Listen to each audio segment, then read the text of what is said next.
Welcome, everyone. In today's session, we'll be looking at the area between two curves. So we'll look at a few ways of solving problems that are related to these types of questions.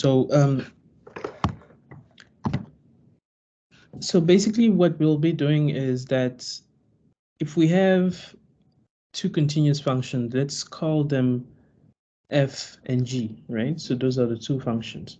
And let's say that they are determined on some interval, arbitrary interval from a to b, right?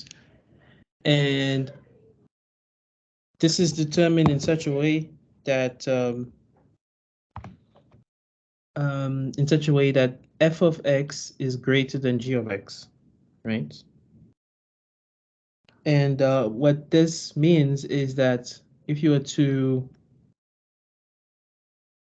plot, right? So if you were to plot the graph of f of x and g of x, you would see that f of x lies above g of x on the curve.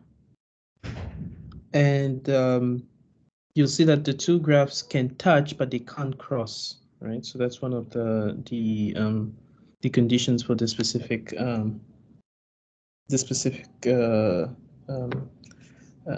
solution. And if we want to find the area that is bounded by these two curves, f of x and g of x, so let's try to represent this graphically so it makes a little bit more sense. So let's make some room.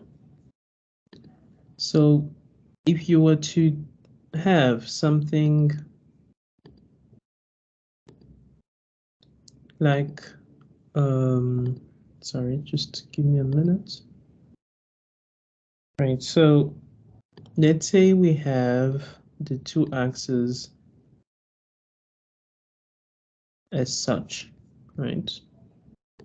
Obviously, the horizontal axis is the x-axis, and the vertical axis is the y-axis. And let's say that our function f of x had some arbitrary form like this, like that, something like that, right? And by definition, if we have g of x with g of x would have to be, so if this is our f of x, right? So this is our f of x function. By definition, we would have that our g of x function is somewhere below it. So let's say, for example, that we have, I don't know, something that looks like that, right? So this function here would be our g of x function, right? So by definition, you can clearly see that f of x is lies above g of x. But now if you define this within two lines, right? The two lines are x is equal to a and x is equal to b, right? So let's say x is equal to a somewhere here.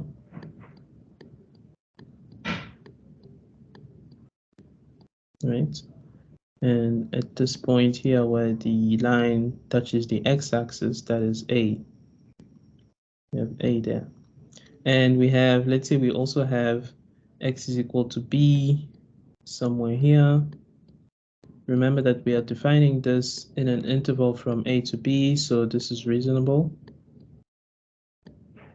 Again, the intersection between that line and the x-axis is b, right? So let's write it like that. So now if you are to try to find the area, right? So that's basically what we'll be doing.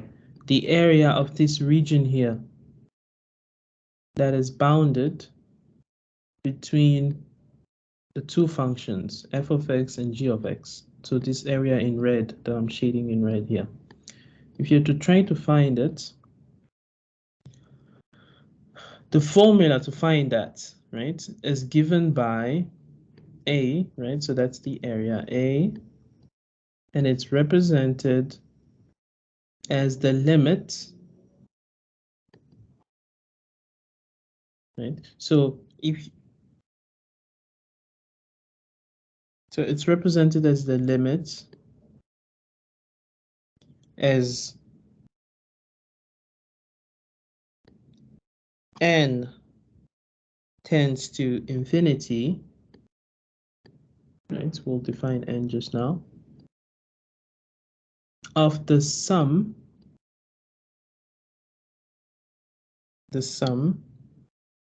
from k equal to 1 to n of the difference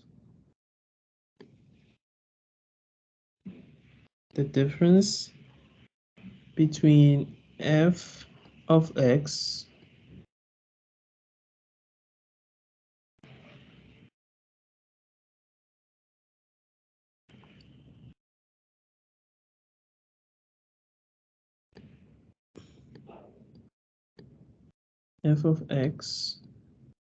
and g of x.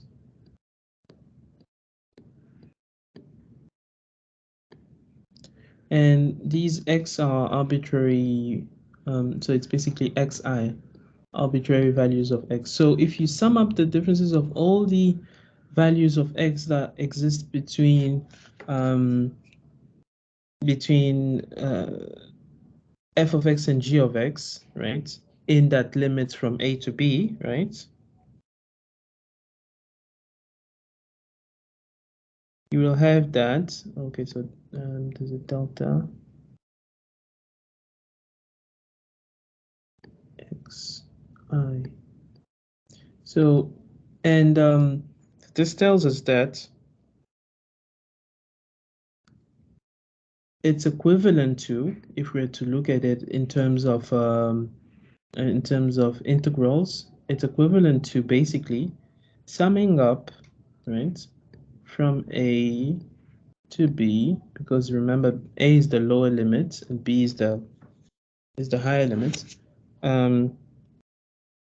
So it's the integral from a to b of f of x, because remember f of x is on top, f of x minus g of x, right, dx. So this is the formula for the area of the region that is shaded in red here, right?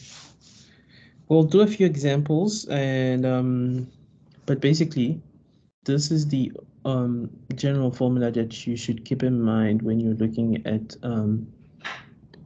the specific types of examples, right? So keep it in mind. So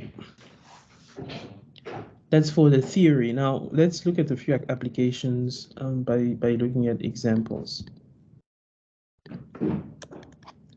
So if we look at examples, we have the first example tells us find the area. Right, so let's make some room. Find the area of the region that is bounded above by y is equal to x plus 6. So let's try to represent this graphically.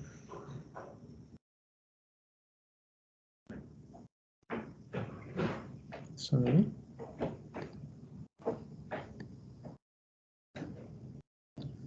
So if we were to try to represent this graphically,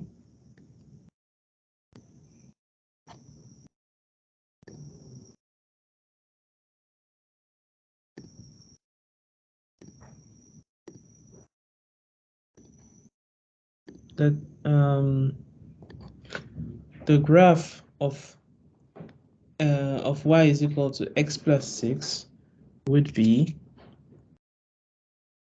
look something like that. So something like this, right? Starting at 6 here, but obviously this is the y-axis and this is the x-axis, and this graph would start at 6 here. So So it's basically a straight line, right? Increasing. That's the graph. That's the sketch for the first graph, which is y is equal to x plus 6, and then they say that it's bounded below by the graph of y is equal to x squared, right? So you know that that is a graph of the form like that, something like that, right? And so this would be the graph of y is equal to x squared, sorry.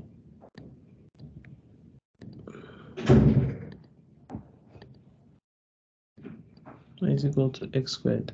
And this would be the graph of y is equal to x plus 6, right? So now they're asking us to evaluate this between 0, x is equal to 0, and x is equal to 2. So x is equal to 0 is here at the origin, right? So this is the line, the straight line going up. And x is equal to 2 must be somewhere here, right? So let's just assume that it's somewhere here. Again, this is just a rough sketch, but it's just to illustrate what it means. So let's say x is equal to 2 is somewhere there, right? So basically they are asking us to evaluate this area here.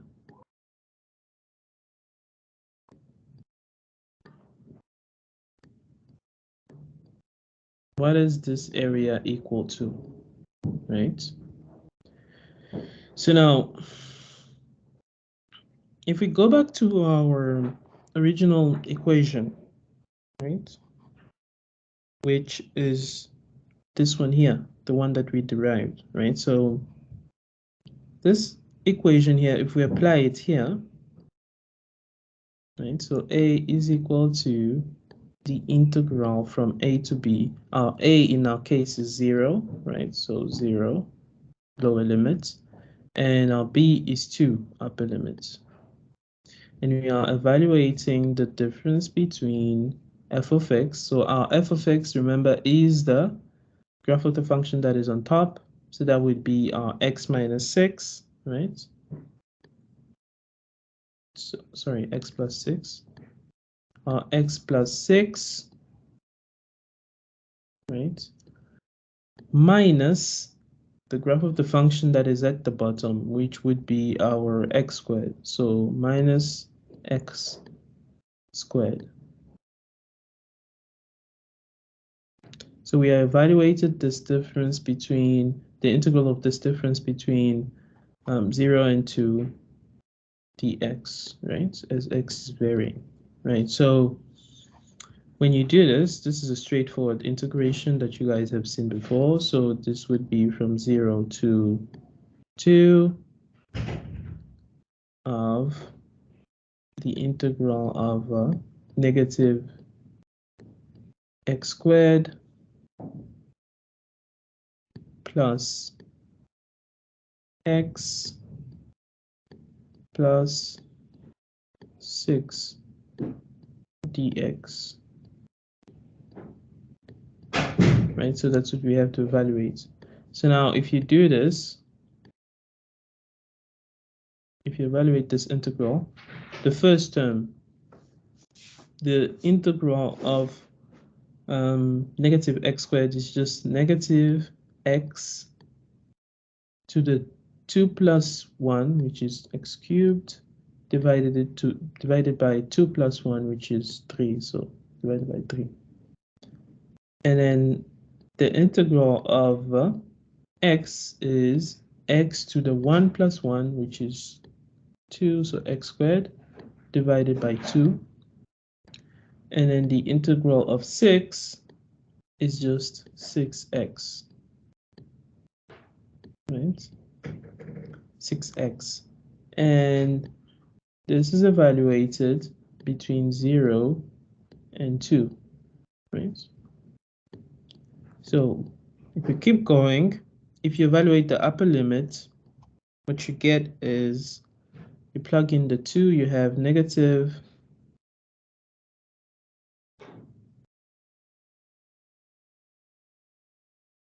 2 cubed, which is 8, divided by 3, plus, right, plus 2 squared divided by 2, which is just 2, so plus 2, plus 6 times 2, which is 12. Right? That's for the upper limit. For the lower limit, it would be minus, right? 0 squared divided by 3, minus that, which is just 0, plus 0 squared divided by 2, 0, plus 6 times 0, which is 0. So this whole thing would be 0.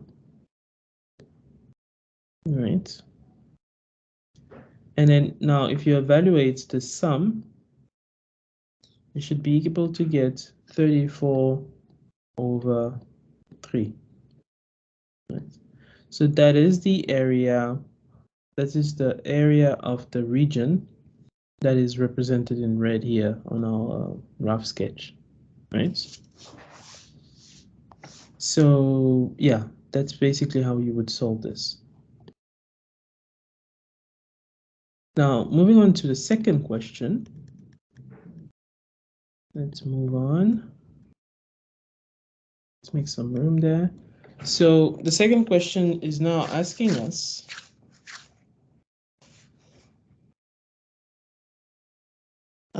to find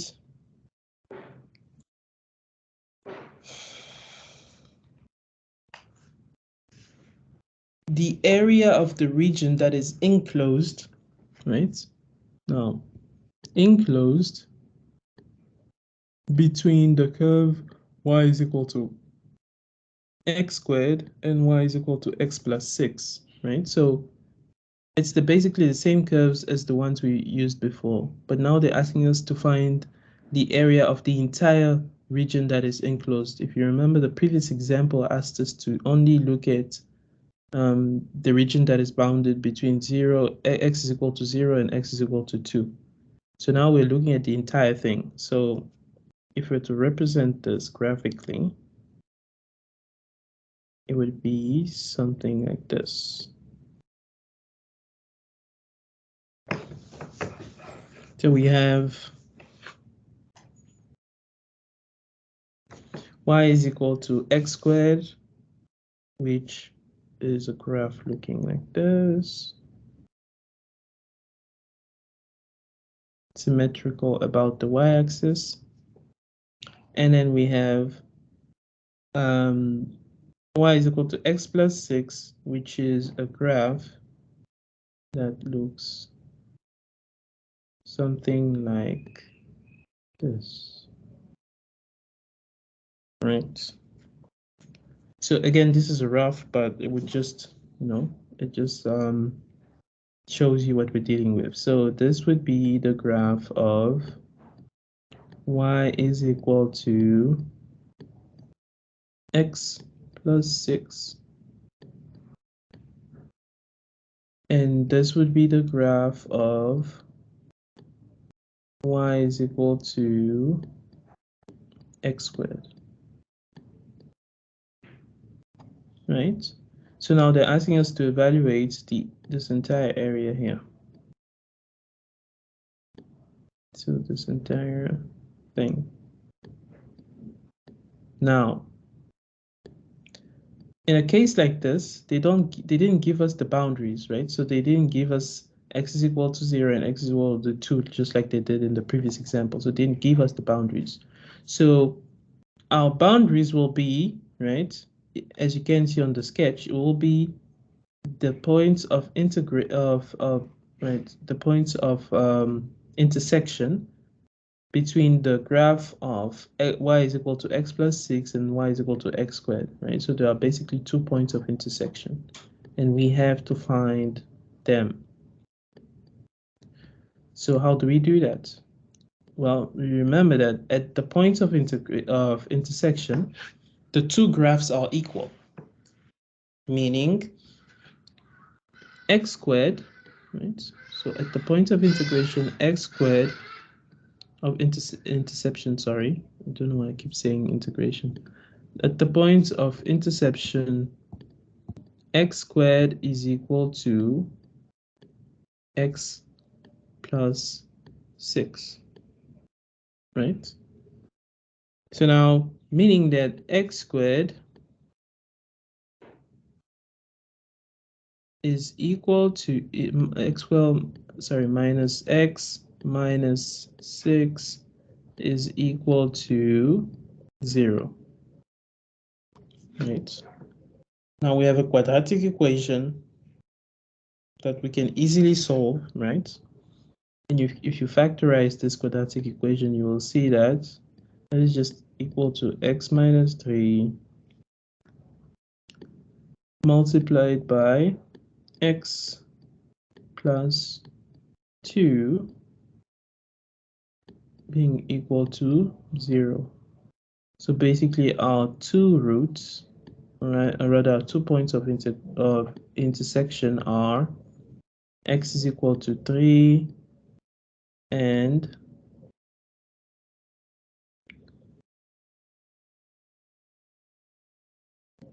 x is equal to 3 and x is equal to negative 2, which sort of makes sense, right? Because you know that this one point of intersection that is on the negative side of the x-axis, right? And there is one point of integration that is on the positive side of the x-axis, which is in agreement with what we found. So the point of integration that is on the positive side is 3 here, and the point of intersection that is on the negative side is negative 2 here. Right, so that is that. And so we basically found our boundaries now. We found our boundaries of integration. So now we can go back to our formula. And our formula tells us, remember, that we have the area being equal to, from the lower limit, which is in our case is negative 2, to the upper limit, which is 3. We have to evaluate the difference between f of x, which is x plus 6, right, minus our g of x, which is x squared,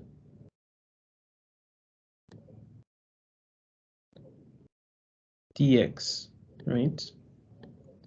And now that we have that, we know, right, from the previous integration, we know that this would give us that. So let's just copy back what we obtained, which was negative x cubed divided by 3 plus x squared divided by 2 plus 6x. And this is evaluated between the boundaries from -2 to 3. If you put in the upper limits there, you will see that this is equal to, therefore, negative 3 cubed divided by 3, which is 3 squared, so negative 9, plus 3 squared, which is 9 divided by 2, 9 over 2, plus 6 times 3, which is 18, minus the lower bound limits substituted into the solution of the integral, which gives us negative 2 cubed, so it will be minus 8 over 3, so that's 8 over 3.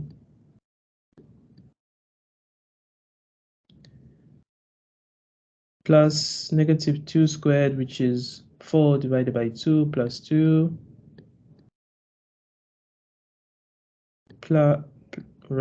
minus 6 times negative 2, which is negative 12, so minus 12.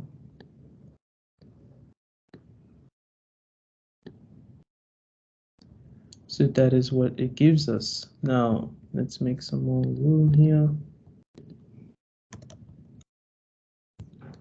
This is therefore equal to negative 9 plus 18 is 9, right? So we have 9 plus 9 over 2. 9, and then on this other side here, we have 2 minus 12, which is minus 10. Minus 10 becomes positive 10, so we have 9 plus 10, so that's 19, right? Plus 9 over 2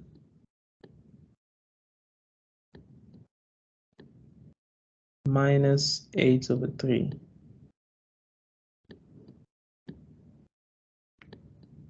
Which should be equal to, if you do the calculations, should be equal to 125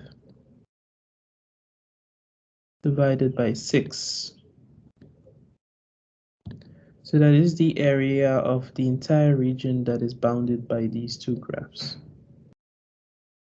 Right. So that is the final answer.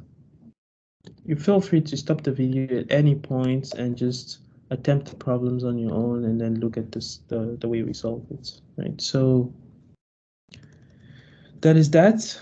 Let's look at our last example here, which is dealing with the region, right? So the region that is enclosed, once again, by the curves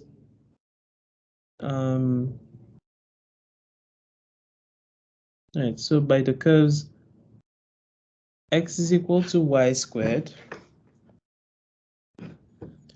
and y is equal to x minus 2.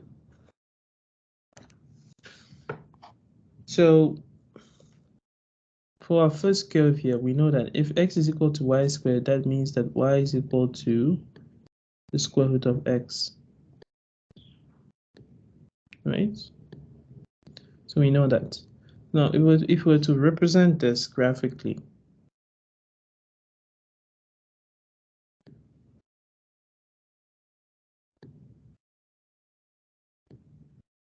y-axis, x-axis. The graph of y is equal to square root of x looks something like this.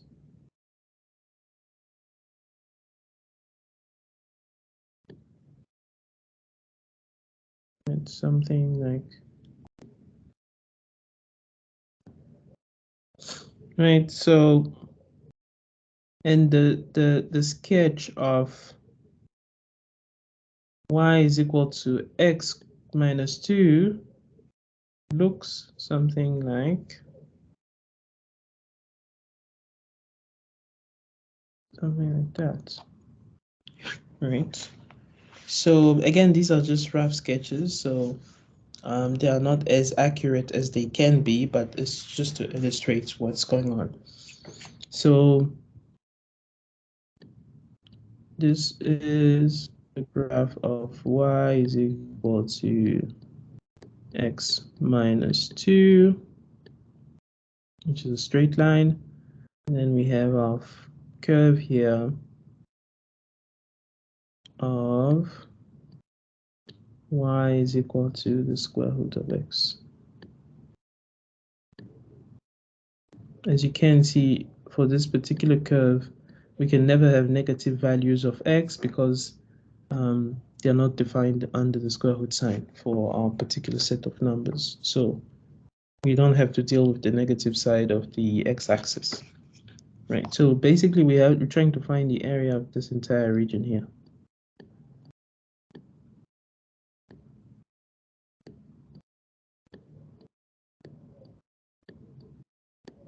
Shaded in red. So now that we've established that, we are not given our boundaries. So we need to find our points of intersection.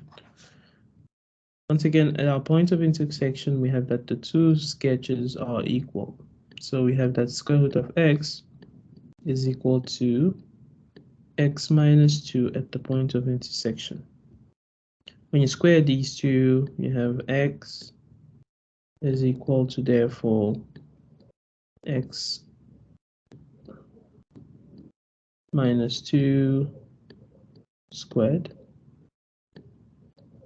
which is just equivalent to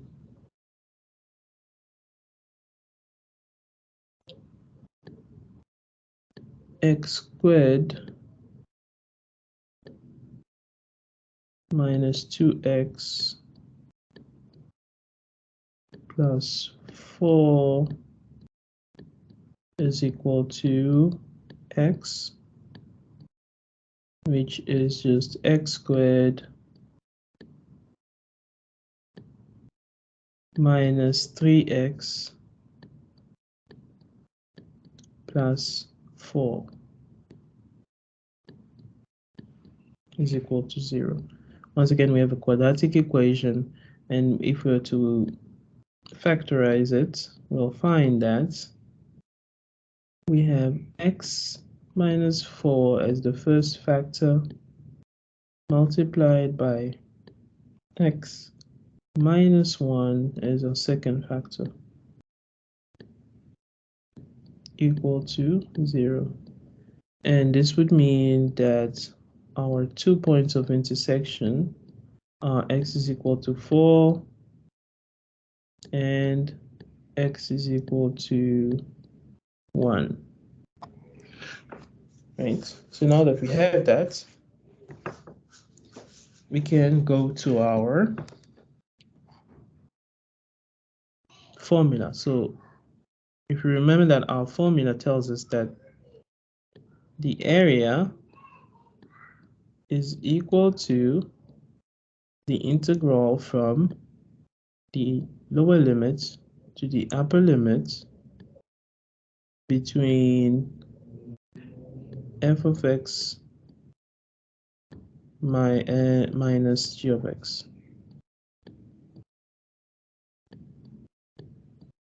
Dx. So now let's look at our graph. If we have a look at our graph,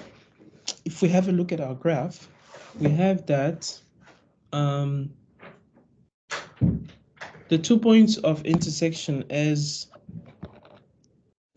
we've already established them. Let's just find, so they are here, that's the first one. Let's just show them. So this is x is equal to 1, and we have x is equal to 4, which is somewhere here.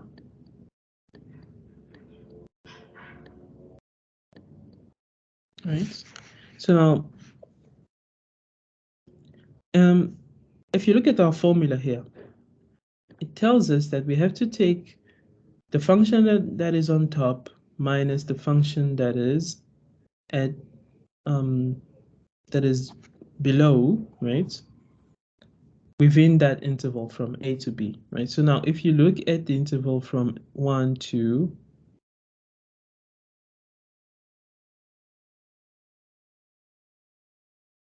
if you look at the interval from 1 to 4, right, you can clearly see that our curve y is equal to square root of x is above, right? It's above our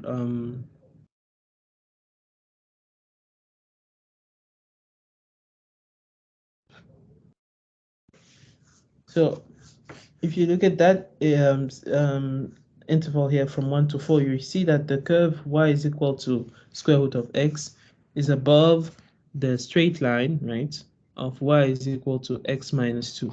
But now what happens between 0 and 1, right? So in this small little area here. So in this small area here, you can clearly see that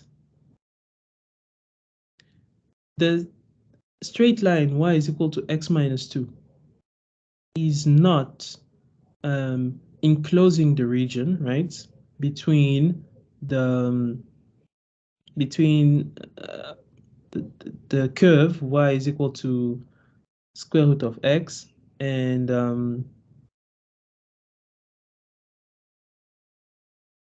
that's that straight line. So there's no area that is enclosed between those two, right? For what we're looking at, for the specific area that we're looking at. So basically, this small area here is only enclosed by the graph, right, of y is equal to the square root of x. So basically, we have two cases, right? So we have two areas, two different areas. So we have our first area here, which is will denote as A1, and we have our second area here, which will denote as A2. So what's the difference between A1 and A2? Let's repeat that again. So in A1, this area is bounded by, on top, the graph of y is equal to the square root of x, right? So that's this upper part here. But the bottom part is not bounded by the straight line x is equal to y, rather y is equal to x minus 2, right? It's bounded by the mirror image of the curve y is equal to the square root of x, meaning that this graph here at the bottom here, so this part, if you could look at from 0 to whatever infinity, right? But now on the negative side of the y-axis, right? So if you look at the negative side of the y-axis, this curve here is defined by y is equal to negative square root of x. Because as you can see, these two curves are symmetrical, right? So the area A1 is bounded on top by the curve of y is equal to square root of x, and at the bottom by the curve of y is equal to negative square root of x, right? So will be our total area A, like we said, will be divided into two areas. Two areas, A1 and A2. A1, like we defined it, will be estimated by the integral, right, from the lower limit. Our lower limit is 0, right, as we can see from our sketch, to 1, right? And now the graph in that interval here, the graph that is on top is the square root of x.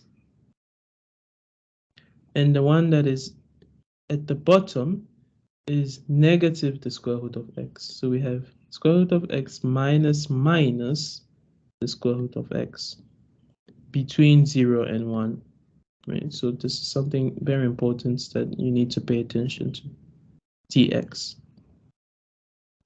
And when you evaluate this, basically what you're looking for now is the integral from 0 to 1 of 2 root x dx, which is just 2 multiplied by x to the 3 over 2 divided by 3 over 2, right? Evaluated between 0 and 1. And for these integrations here, you'll notice that I'm not including the constant of integration t, and that's because it will just cancel when you're dealing with definite integrals. So that is why. Right. So moving on, we'll see that for our first area now we have that, and when you integrate this and you substitute, you will see that you will get 4 over 3, right? And then our second area, let's make some room for that. Our second area will deal with the region that is enclosed from 1 to 4, right? So basically from 1 to 4 here. So this region here that we called A2. And in that region, the graph that is on top, it once again is the square root of x, right? So we have square root of x minus the graph that is at the bottom, which is the straight line now. Y is equal to x minus 2. So minus x minus 2 dx.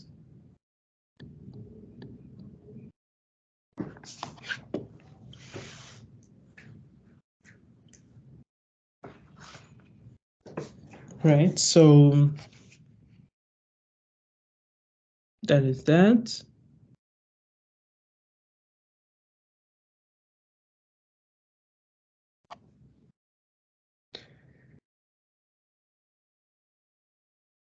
And if you evaluate this, right, you will have, sorry, just to erase this. If you evaluate that integral, you'll have x to the 3 over 2 divided by 3 over 2 minus x squared divided by 2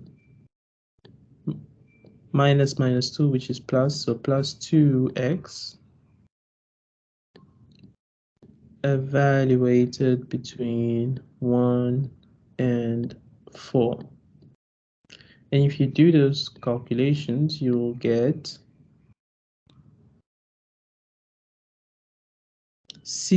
19 over 6, right?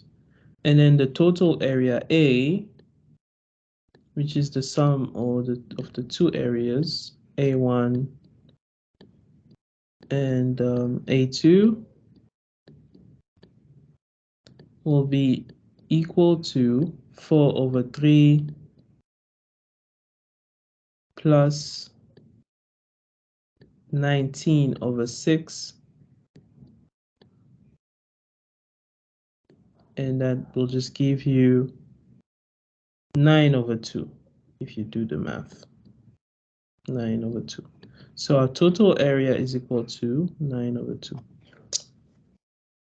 And that is it. So you have to pay attention to these types of graphs because you could find yourself in a situation like this where you have to actually split the entire region into two separate areas because the curves that are on top of and below are varying, right? So you should pay attention to that.